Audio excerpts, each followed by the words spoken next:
Então, boa noite para vocês, sejam bem-vindos, né, a esse curso que a gente vai iniciar aqui. Eu sou a Fabiana Costa, sou pedagoga, psicopedagoga e neuropsicopedagoga, né? Então, assim, para iniciar, eu queria falar um pouquinho de como eu cheguei nessa área, né? Então, meu filho mais velho tem 18 anos. Vai fazer 19 esse ano. Então, quando ele iniciou a polarização dele, ele nasceu em 2006, em 2010, mais ou menos, ele começou a ir para a escola. E quando ele iniciou a escolarização dele naquela época, não era muito comum se falar em transtornos globais de desenvolvimento, né? Autismo, TDAH, e não era uma coisa assim que se falava muito abertamente. Os professores tinham receio de comentar sobre o assunto, e eu me lembro que a professora dele do jardim me chamou para uma conversa e ela sugeriu que ele talvez tivesse um déficit de dificuldade, mas assim, ela sugeriu muito sutil, muito por cima, bem superficial, talvez com medo de eu ficar chateada, né? E eu não entendi muito bem. Eu entendi que ele tinha alguma dificuldade. Então, eu decidi começar a estudar pedagogia, porque eu vi que ele tinha dificuldade, né? E aí eu comecei, então, a pedagogia. Comecei a estudar pedagogia para ajudá-lo, auxiliá-lo. Percebi que ele tinha dificuldade na aprendizagem. Até então, não entendia por quê, qual era o problema, não sabia nada sobre transtornos globais, eu só sabia que ele tinha uma dificuldade em aprendizagem, né? E então eu fiz pedagogia, aí fiz uma pós em AEE, né? E assim, paralela com a pedagogia, já quando estava terminando o curso de pedagogia, eu iniciei a pós, né? Então, quando eu terminei o curso, eu já estava fazendo a pós. Eu fiz uma pós em educação especial, comecei alguns cursos na área de educação especial, então eu fiz autismo, fiz TDAH, fiz dislexia, cursos sem ser pós-graduação. Depois eu fiz pós em psicopedagogia, depois fiz pós em neuropsicopedagogia, né? Tudo para entender um pouco das dificuldades dele. Então, como que ele funcionava? Ele era um menino extremamente tímido, ele tinha muita dificuldade em relacionamento. Então, até hoje, até o último ano letivo dele, ele tinha 1 ou 2 amigos somente na escola. Então, ele era um menino muito tímido e muito quietinho na dele. Porém, ele copiava a tarefa, mas ele não sabia responder, ele não sabia interpretar aquilo que ele fazia. Então, ele copiava a tarefa e respondia assim. As perguntas que a professora passava da questão, ele conhecia, não sei, não sei, não sei, não sei. E a professora passava pela mesa, ele era um aluno inquieto, muito educado, muito disciplinado, então querido, né, da escola. E a professora achava assim, não, ele faz tudo, ele é um ótimo aluno. Um dia eu fui, né, na escola e falei para ela, professora, a senhora sabia que ele te enrola? Ela, como assim? Falei, olha, ele coloca só não sei, não sei, não sei as respostas, ele não responde as perguntas. E aí eu comecei a estudar, então, as tarefas em casa. Como ele estudou até o 5º ano no colégio particular, então eu pegava os livros e começava a refazer a tarefa ali e percebi que ele tinha uma dificuldade tremenda em decorar uma frase simples. Se você passasse para ele, ele não conseguia decorar. Ele tinha uma dificuldade muito grande em decorar uma frase e uma dificuldade muito grande em dizer o que ele entendeu da tarefa. Então, se você lesse um pedaço para ele, ele não conseguia entender. E aí eu comecei a pesquisar como ele aprendia e descobri que ele aprendia no visual. Então, se ele visse, ele conseguia entender.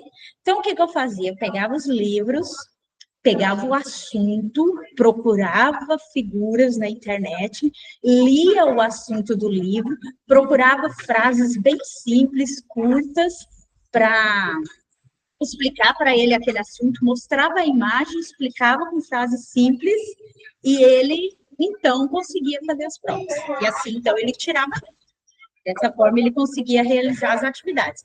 Então, ele sempre foi muito visual. Então, eu comecei, a partir do momento que a gente começou a ter acesso mais à tecnologia, computador, passei a procurar aulas na internet, né, de professores. Então, como eu colocava ele para estudar? Pegava o assunto, procurava aula de professores na internet que tinham imagens e colocava para ele estudar.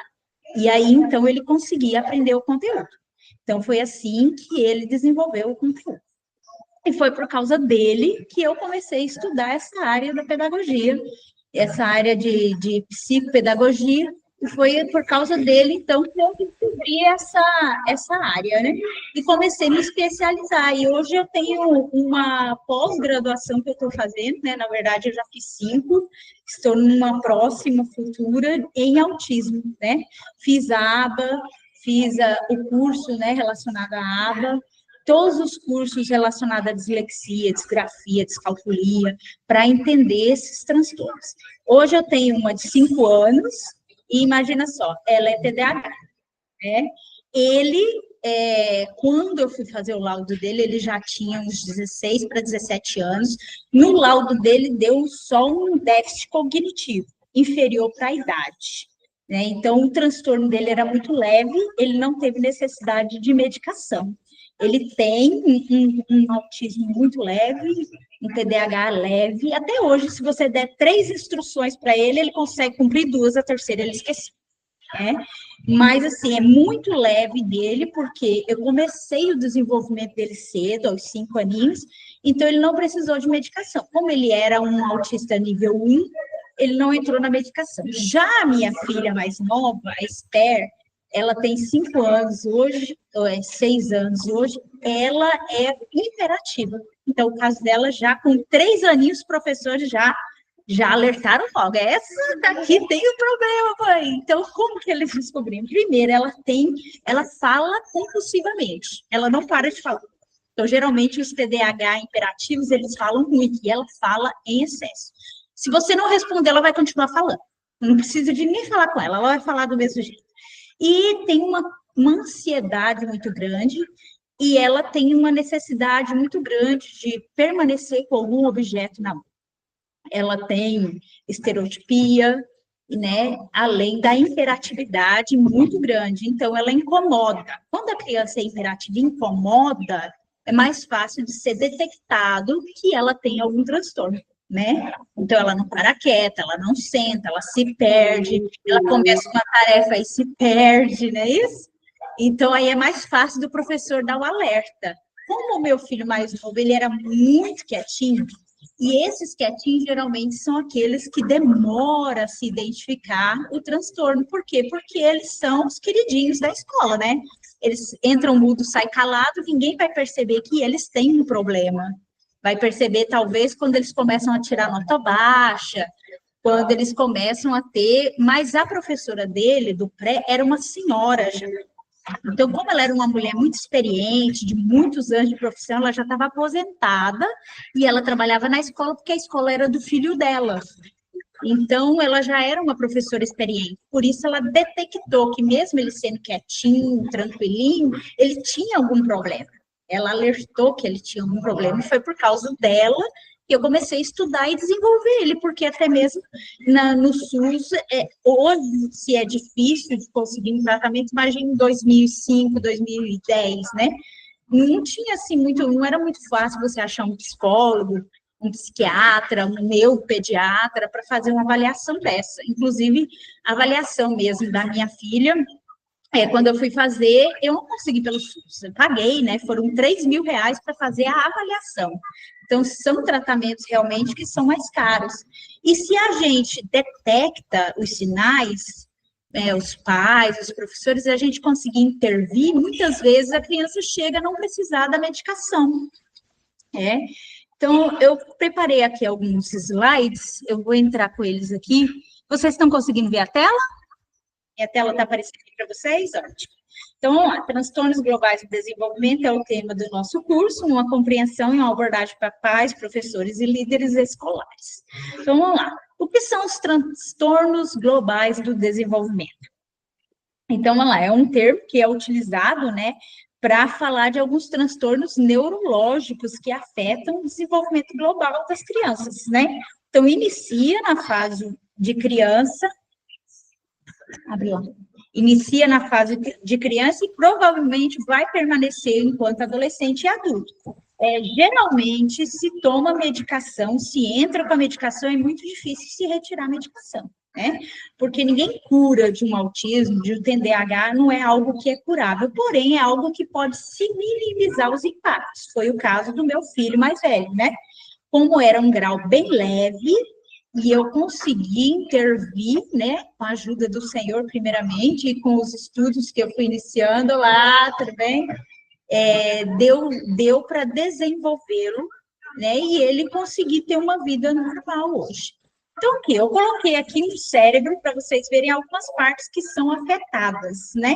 Com os transtornos globais do desenvolvimento em geral aí. Então, as emoções, né, a aprendizagem. Então, assim, o emocional deles fica abalado. Então, por exemplo, a minha filha, que é TDAH, ela tem um emocional mais abalado, né, mais aflorado, qualquer coisa ela fica chateada, ela chora. O meu filho mais velho, quando ele era criança, ele era extremamente nervoso, muito irritado, tudo irritava ele. Para vocês terem uma ideia, quando ele nasceu, 1 ano e meio, 2 aninhos, ele chorava até as visitas ir embora de casa. Ele não era uma criança normal. Chegasse uma visita, ele chorava até a visita ir embora. Com 1 ano e meio, ele chutava e mordia todo mundo que passasse na frente dele. Ele colocava terror nas pessoas. Pensa a situação, né? Ele batia na cara das pessoas. 6 meses, 1 aninho, ele só virava a mão, um tapa na cara das pessoas. Com o passar dos anos, ele já foi ficando introvertido. Então, ele não falava com ninguém. Ele não fazia amizade. Ele entrava e saía sem ninguém nem percebê-lo, né? Extremamente tímido. Ele tinha uma dificuldade tremenda com 12, 13 anos de mandar ele, por exemplo, no supermercado. Se ele tivesse que falar no açougue com o açougueiro para pedir a carne, ele não ia. Ele só ia no supermercado se ele pudesse pegar o objeto, passar no caixa sem precisar falar com ninguém. Se ele tivesse que falar, você podia bater nele e ele não ia. Era uma dificuldade tremenda. Isso foi um trabalho também, ele passou por psicóloga para desenvolver, né, para ele ter uma sociabilidade melhor. Então, esse emocional geralmente é afetado. A criança que tem transtorno global do desenvolvimento, ela precisa, sim, fazer tratamento com um psicólogo, né? É um dos parceiros aí que vai nos ajudar nessa questão. A minha filha mesmo, ela já vai iniciar, né? Ela tem uma questão de ansiedade, de não saber esperar, de tudo que eles vão ver, eles têm que pôr a mão, né? Ela é assim, os olhos parecem que estão na mão, né? Então, tudo que eu vou ver, eu quero pegar. E esse é um grande problema que eles têm, acaba tendo conflito, porque aí na escola pega as coisas de um colega, e o colega não deu permissão, então eu tenho muito problema com ela desse tipo. Então, as questões motoras e sensoriais, então vocês já ouviram falar que alguns autistas, por exemplo, eles se machucam e eles não percebem, porque eles não sentem dor. Então, tá lá um menino com um corte enorme lá na perna do braço e ele não sente, ele continua brincando. Por quê? Porque eles têm alteração nessa sensibilidade, né, também, nessa parte sensível. Alguns também têm a sensibilidade aflorada, então tem criança, por exemplo, que ela não aceita o toque, porque é aflorada a sensibilidade dela. Então, se você for para a sala, ela não aceita. A sensibilidade no barulho, né? Então, ela ouve muito mais que a gente. Então, assim, a sala, às vezes, muito, muito falante. Aquela criança, ela entra em crise. Eu tinha um que batia a cabeça na parede. Por quê? Porque o barulho incomodava ele. Então, eu comecei a perceber os sinais nele, pedi para chamar a mãe, para a gente conversar com ela, e ela não sabia como agir, ela não conhecia os transtornos globais de desenvolvimento. Ela começou a nos contar que ela, por exemplo, não saía de casa, porque as pessoas falavam que o filho dela era esquisito, que ele agia esquisito, e ela não saía de casa, porque ela não sabia o que era. Então, quando a gente começou a explicar para ela que ele poderia ter alguns transtornos, poderia ter um sintoma autístico, ela ficou aliviada. Ela conseguiu um tratamento para ele e ele melhorou muito, muito, porque aí ele, por exemplo, que tinha sensibilidade auditiva, começou a usar o fone de proteção, né? E aí ele conseguiu conviver, ter um convívio melhor na escola. Então, é importante essas avaliações, porque as crianças sofrem quando elas têm esses transtornos, né? Então, tem a questão cerebral também, a função da linguagem, da consciência fonológica, do pensamento acelerado, por exemplo, no TDAH, né? Eles têm um pensamento acelerado. Então, se eles não têm o tratamento, a medicação, 1 milhão de coisas passando na cabeça deles, eles ficam exaustos muito rápido. Então, as pessoas que têm TDAH e não tratam, elas têm a tendência a ficarem cansadas, exauridas, dormirem mais.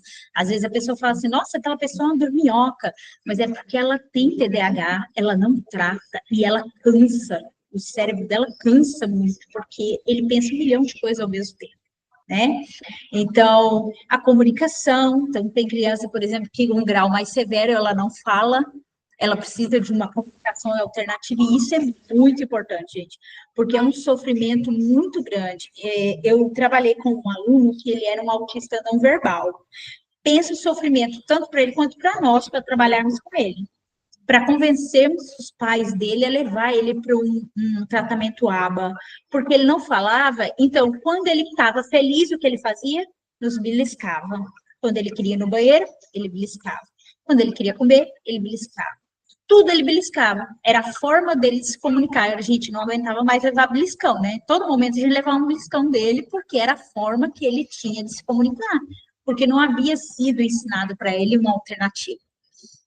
E a gente começou a trabalhar com os pais dele para que fizessem um tratamento ABA com ele, porque através do ABA eles vão ensinar outras formas de comunicação para essa criança, para que ela consiga passar aquilo que ela quer e para que a gente consiga entender também sem tanto sofrimento, né? E a questão do equilíbrio, da fala, da motora, é muito interessante reparar nos sinais, né? Então, por exemplo, uma criança que com 2 anos ainda não fala, já é um sinal de que tem alguma coisa errada ali.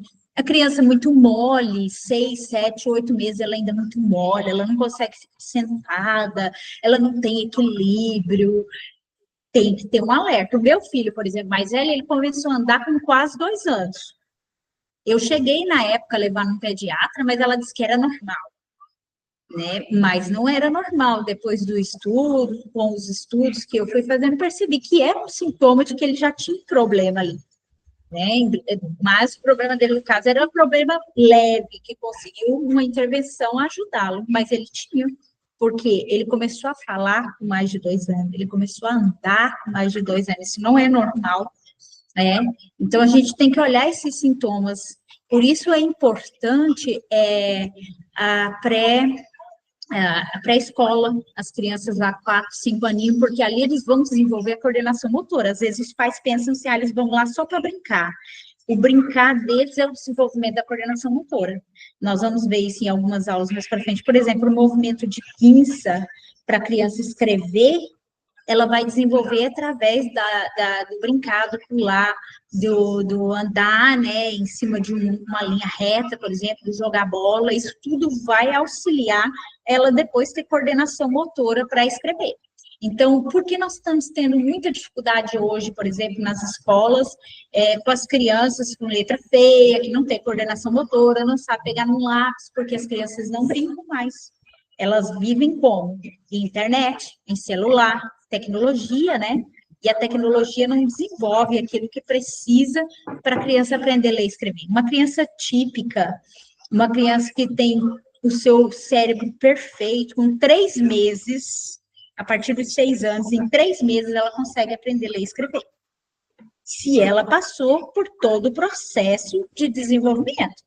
Se ela aprendeu a coordenação motora, o equilíbrio, lateralidade, se ela brincou, se ela pulou, se ela teve essas etapas do desenvolvimento. Se ela não teve essas etapas, ela vai ter uma dificuldade na alfabetização. E aí, às vezes, entra a questão das crianças hoje que algumas vezes fala assim, é TDAH, é autismo, e não é.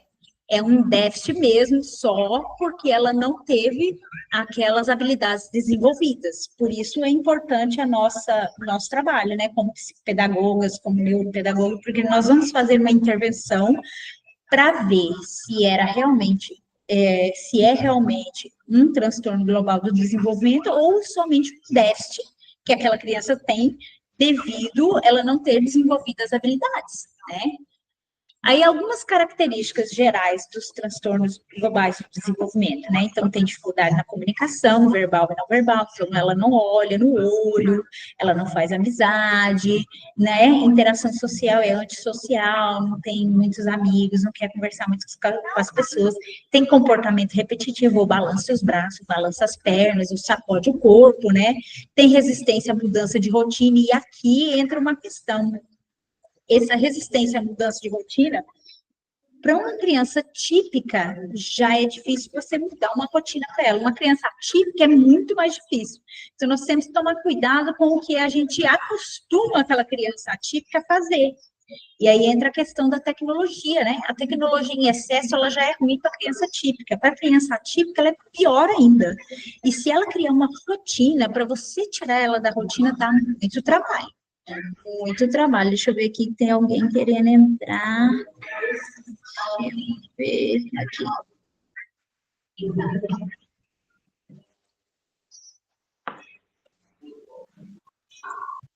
Acho que deu certo, né? Entrou.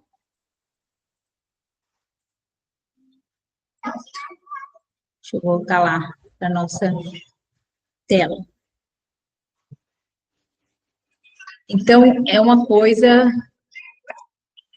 que a gente tem que tomar muito cuidado,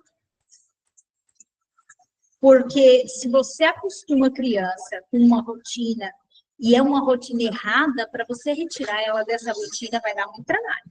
Interesses restritos e obsessivos, por exemplo, a minha filha caçula, ela consegue passar horas picotando papel. O hiperfoco dela ligado é picotar papel. Ela pega lá 1 milhão de papel e sai cortando, cortando, cortando, e ali ela fica um tempão cortando papel, né? E alguns deles podem ter deficiências intelectuais específicas. Eu peguei um artigo, depois eu vou colocar para vocês no grupo. É um artigo que fala a respeito dos cuidados que a gente tem que ter com o excesso de tela. Ele não está falando de crianças atípicas, ele está falando das crianças típicas mesmo. E ele vai falar do uso excessivo dessa tecnologia que pode trazer déficit na aprendizagem da criança, os prejuízos que isso pode trazer.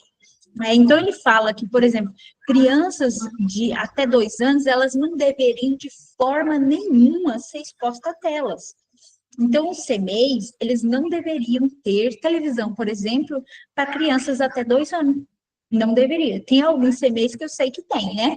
Mas não deveriam ter, porque crianças até 2 anos, elas não deveriam estar expostas à tela. A partir dos 2 anos, espera aí, gente, tem alguém, vou ter que entrar em mais uma tela depois, que fica mais fácil de ficar compartilhando. A partir dos 2 anos, então, dos 2 aos 5 anos, 1 hora somente de tela. 1 hora, ele fala. 1 hora de tela é o suficiente, com supervisão. Então, até os 5 anos, de 2 a 5 anos, as crianças não deveriam ficar mais... Alguém quer falar alguma coisa? Eu estou ouvindo um barulhinho que eu não consigo ver a tela do Meet. É que tem bastante gente que está tentando entrar e não está conseguindo. Deixa eu ver lá no grupo.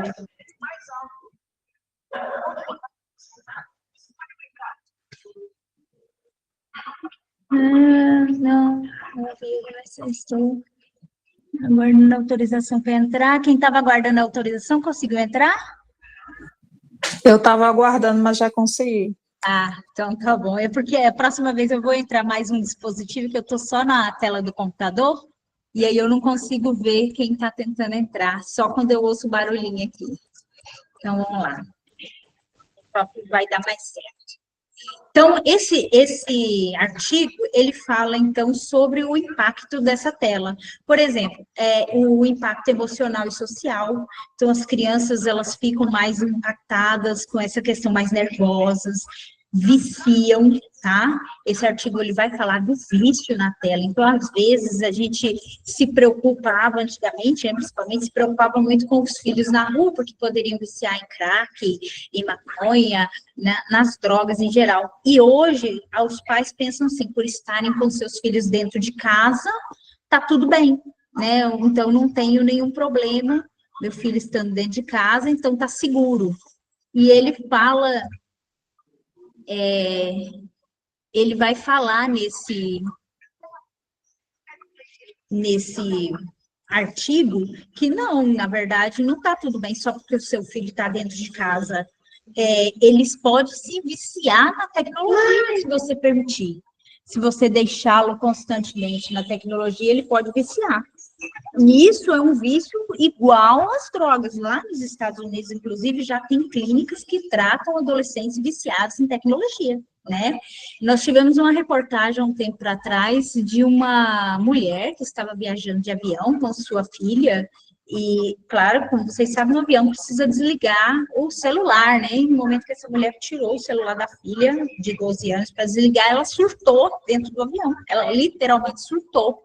Então, é um perigo, a tecnologia também é viciante. Ele fala, então, do impacto como isolamento social, ele vai falar também da questão das habilidades cognitivas das crianças que não estão sendo desenvolvidas. Então, a criança chega na escola, ela não sabe usar um lápis, ela não sabe usar uma caneta, ela não sabe pegar o lápis, ela não tem coordenação motora, a mão dói, ela não sabe copiar, ela não sabe que escreve da esquerda para a direita, de cima para baixo, ela não sabe usar um caderno, ela não diferencia caderno de um livro, tá? Ela não diferencia o lápis de escrever de um lápis de pintar, porque ela não teve essas habilidades desenvolvidas por causa do tempo excessivo de tela em que ela passou, né?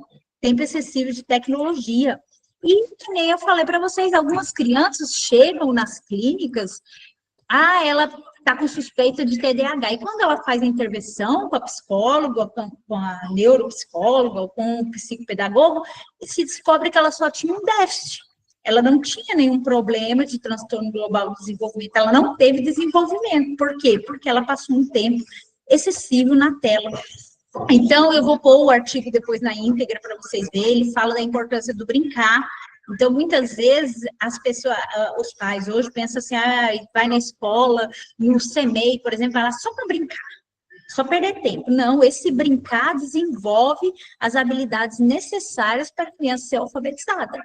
Né? Então, é um brincar dirigido que vai dar as habilidades necessárias. E nós desenvolvemos essas habilidades mais fácil no passado, porque nós não tínhamos a tecnologia a nosso dispor, e nós pulávamos corda, nós jogávamos bola, nós tivemos todo esse desenvolvimento que era necessário para o nosso desenvolvimento motor, né? É bem interessante esse artigo, vou colocar lá para vocês depois. E aí a gente vai falar das diferenças e comparações aí em relação aos transtornos globais do desenvolvimento, transtorno da aprendizagem e deficiência intelectual. E então, o transtorno global do desenvolvimento, ele vai afetar a comunicação, interação social, comportamento, né? Já o transtorno de aprendizagem é leitura, escrita, cálculo, né? O transtorno, a deficiência intelectual, geralmente é o QI, que é abaixo da média. Desde o nascimento, transtorno global do desenvolvimento, sim. A pessoa não nasce normal e agora, depois de 30 anos, eu tenho TDAH. Não é assim, não. Ela já tinha os sinais. Não foi descoberto antes, mas ela tinha, né? Agora, o transtorno de aprendizagem, ela vai aparecer em que momento? No momento que ele vai para a escola. Enquanto ele não começar o processo de aprendizagem, leitura e escrita, não vai aparecer. No momento que ele vai para a escola, vai aparecer. E a deficiência intelectual, desde o nascimento também, né? O transtorno global do desenvolvimento, ele compromete várias áreas, né? Então, a motora, várias áreas. O transtorno de aprendizagem, aí ele vai ter áreas específicas, que nem descalculia, dislexia, né? Disgrafia. E a deficiência intelectual também, ela pode desenvolver, ela pode comprometer, né, diversas áreas também. E as categorias? O DSM-5 é aquele manual de classificação que define os transtornos mentais, né, é uma referência para os profissionais da saúde. Então, aqui ele fala do DSM-4, e quando era o DSM-4, ele tinha alguns temas separados, né? Autismo, síndrome de Asperger, transtorno desintegrativo, né? A partir do momento que eles atualizaram esse manual para o DSM-5, então ele passou a colocar os transtornos do espectro autista, todos em um único nome, né? Em um único título, como TEA, leve, moderado ou severo, né? Nós usamos esse manual para a gente finalizar o nosso laudo, né? Quando nós vamos fazer o laudo de uma criança para enviá-la a um neuropediatra, um psiquiatra infantil, né? Nós usamos esse manual para nos basear em qual a teoria, né? Em qual suposição nós estamos classificando a criança ali, como TDAH, como autista. Nós vamos usar uma suposição e o médico vai finalizar, então, ele que vai dar o laudo realmente, vai dizer se a criança realmente tem ou não aquele transtorno, né? Lembrando que geralmente é uma avaliação multidisciplinar, então vai no psicopedagogo, no psicólogo, no psiquiatra ou no neuropsiquiatra, né? É um grupo de profissionais que vai avaliar para chegar, então, nesse laudo aí. E aqui tem algumas estatísticas do manual do Centro de Controle de Prevenção de Doenças dos Estados Unidos. Esse CDC é um Centro de Controle de Prevenção de Doenças, né, dos Estados Unidos. Eles fizeram uma pesquisa, então, uma em cada 36 crianças está dentro do espectro autista. Os meninos são mais fáceis de diagnosticar, porque geralmente os meninos são os que têm, por exemplo, quando tem TDAH, são eles que são hiperativos, e as meninas geralmente são as mais tímidas. No meu caso, foi diferente. Meu filho era extremamente tímido e a minha filha, que é a imperativa, né? Pode haver a exceção? Sim, mas geralmente os meninos são os que são mais fáceis de ser detectados. E o diagnóstico pode ser a partir dos 2 anos, entre 2 e 5 anos.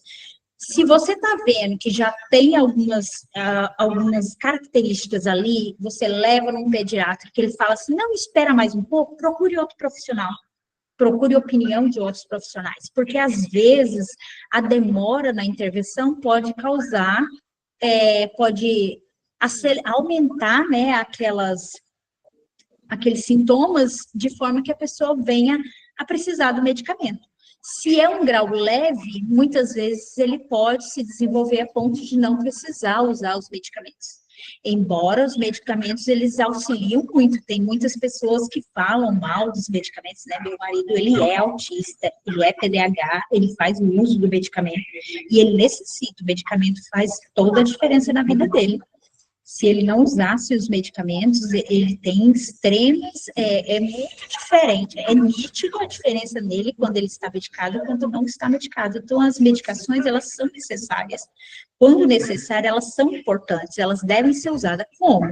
Com auxílio médico, claro, da descrição médica. E outra coisa, é uma coisa que nós vamos falar mais para frente, mas assim, tem pessoas, tem pais, né, que levam os filhos ao médico, começam a medicação, e aí, assim, com 5 dias, ele vê que o filho está tendo efeito colateral, ele começa a mudar a medicação por conta própria. A gente não pode fazer isso.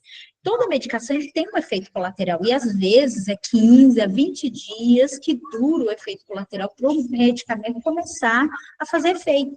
Então, tem que ter o acompanhamento do médico, vai passando para o médico como está sendo, até o médico chegar na dosagem exata, e até chegar na forma correta do uso daquele medicamento. Mas eu não posso ir trocando. Eu tinha uma amiga que ela um dia dava metade do medicamento, outro dia ela dava inteiro, outro dia ela não dava. O medicamento não vai fazer efeito, você não vai saber qual é a dosagem correta, porque você não está fazendo uso da forma que o médico auxilia, o médico em si. E nós precisamos confiar no que o médico está falando, né? E aí os impactos na vida. Então, se não há um tratamento, a socialização fica limitada, tem dificuldade na escola, foge, né? Então, hoje a gente sabe que muitos dos adultos que fugiram da escola no passado é porque tinham TDAH. Eles não conseguiam se concentrar, eles não tiravam boas notas e eles só evadiam da escola, né? E hoje, se não houver tratamento, a tendência dos adolescentes é se evadir, eles não vão conseguir acompanhar e eles vão se evadir, né? Então, precisa de um apoio da família, precisa do tratamento. Se eles não tiverem esse tratamento, eles vão ter dificuldade no mercado de trabalho, né, de se adaptarem ao mercado de trabalho, e pode sobrecarregar os pais, né, a família, sobrecarregar no tratamento ali mesmo, né, os pais e os os cuidadores, né, os professores, a criança que não tem um tratamento adequado, elas dão, né, um trabalho maior, e sem um laudo, sem saber qual é a causa, né, fica difícil do professor fazer alguma intervenção. Por exemplo, eu não sei se se a criança tem uma dislexia, uma descalculia, e tem uma diferença, né, se ela tem autismo, se ela é TDAH, então a forma de trabalhar a educação vai ser diferente, por isso é importante o laudo. E as evoluções aí, então hoje nós temos mais se falado sobre isso, as pessoas estão mais abertas ao conhecimento, está tendo menos preconceito em relação às pessoas, né, atípicas, ainda tem preconceito, infelizmente, mas é menos, temos mais profissionais formados, sabendo do assunto, trabalhando o assunto, né? Então, deixa eu ver aqui, tem alguém tentando entrar, gente, só um minuto. Aí, pronto. Então, a gente precisa levar essas crianças para esse tratamento com fonoaudiólogo, com terapia ocupacional, psicólogo, psicopedagogo, né, para que ele possa conseguir ter um pleno desenvolvimento. Alguns conseguem ter uma autonomia maior, que nem, às vezes, nem precisar da medicação, que são o caso do grau leve, né, e alguns vão precisar da medicação e conseguem ter uma vida normal.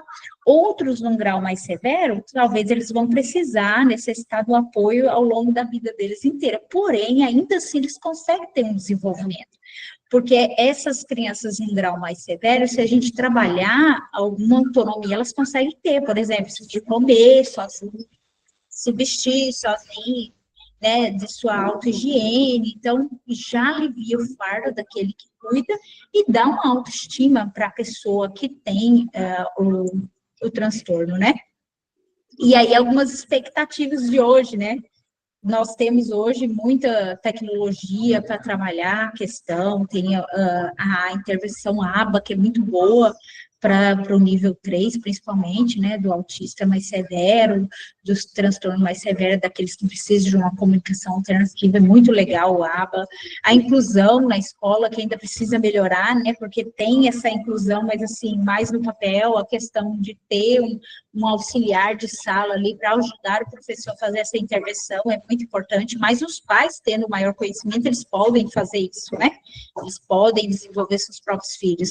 Fazer esse diagnóstico precoce, né? Então, foi assim, a professora perceber a situação do meu filho, que ajudou no desenvolvimento dele, que ajudou ele a alcançar aquilo que eu queria que ele alcançasse, né? A valorização da diversidade, né, e a redução aí dos estigmas sociais, né, então hoje, por se ter falado tanto nos transtornos globais, hoje como teve até um dia aí destinado ao autismo, né, então, está se falando mais sobre o assunto, está se estudando mais sobre o assunto, está se tendo mais conhecimento, então as pessoas também não é um bicho de sete cabeças, são pessoas que podem ter um convívio normal na sociedade, desde que elas tenham um tratamento diferenciado, né? Alguém gostaria de falar alguma coisa aí?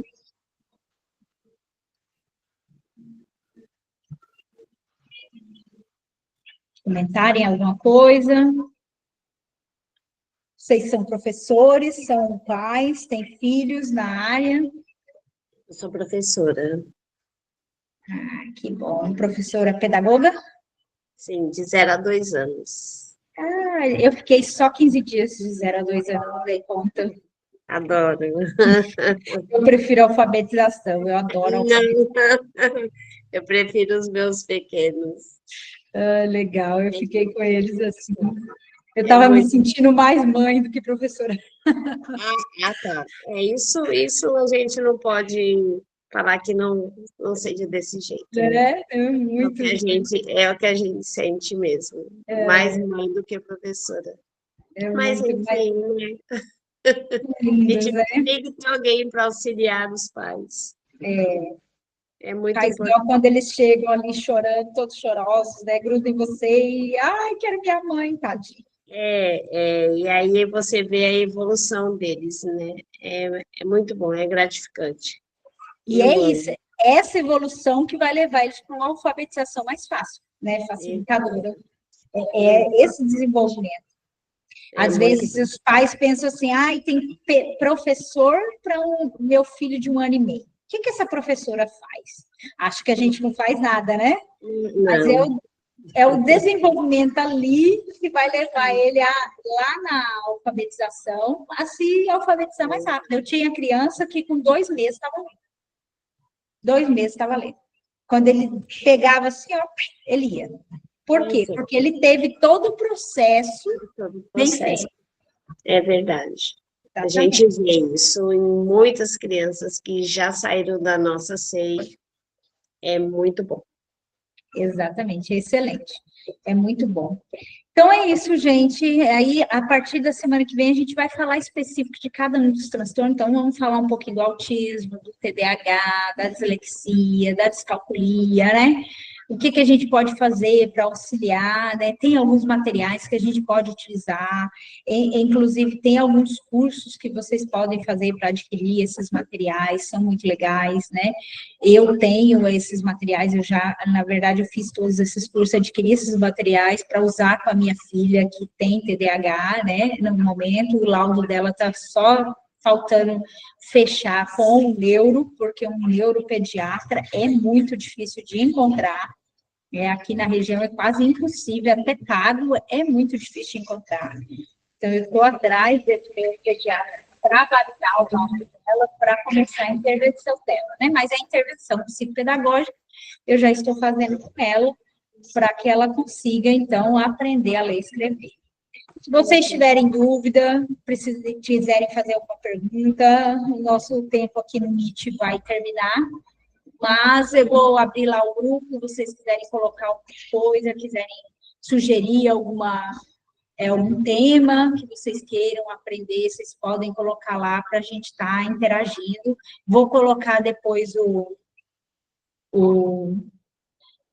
tema que eu falei para vocês sobre a tecnologia, né? O estudo científico, para vocês estarem se aprofundando. Se quiserem algum estudo científico específico, vocês podem me falar. Pode falar, José.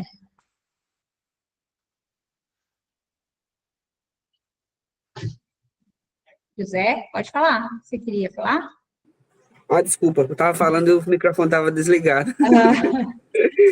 Sim, eu queria, deixar como uma sugestão as mães que quiserem assistir uma série que está na Netflix, que é Adolescentes, muito bom. Assim, ela fala de muitos aspectos de como os pais deveriam cuidar mais dos filhos, porque tem muitos filhos, como você falou, que, ficam em casa, e os pais, estão seguros porque estão dentro de casa, mas nem sempre estão. Eles estão na internet, sei lá, praticando bullying ou alguma outra coisa do tipo. E isso acarreta tanto no desenvolvimento quanto também em problemas sociais, deles não interagirem, que nós, vamos dizer assim, eu sou um pouquinho velho também. Na minha época não tinha muito celular, e você brincava, na rua, assim, é uma época totalmente diferente como a de hoje. Hoje as crianças, elas, assim, para os pais entreterem elas, colocam muito elas nas telas, computador, telefones e por aí vai. Super indico, Adolescentes, na Netflix, é muito, muito bom. Que ótimo, obrigada. É isso aí, nós temos que assistir, procurar, né, um maior conhecimento, um maior estudo da área, para que a gente possa auxiliar os nossos próprios filhos, né, nessa questão da interação e principalmente no uso da tecnologia. Nós temos que ter um limite, uma regra, e principalmente para crianças atípicas, hein, gente? Uma vez que você faz uma rotina com eles, para tirar eles da rotina, dá muito trabalho. Então, crianças atípicas, elas não devem ter um uso exagerado na tecnologia, porque senão vai dar muito trabalho tirar depois, muito trabalho, né? E aí, se elas pegarem o hiperfoco delas na tecnologia, acabou. Para você desenvolver ela, vai ser muito difícil. Então, a gente tem que tomar cuidado, é uma coisa boa, não quer dizer que não pode se usar a tecnologia, ela é ótima para o aprendizado, mas tem que ser moderado. Então, queria agradecer a participação de vocês hoje, muito obrigado, tá? Eu vou abrir lá o grupo para vocês, se vocês quiserem falar, vocês postem lá, sugestões, né? Fiquem à vontade, tá bom? Para comentarem lá. Então, a gente se vê a semana que vem. Tá bom, então. Boa noite. Boa noite, até mais, gente. Até. Boa noite. Boa Boa noite. noite.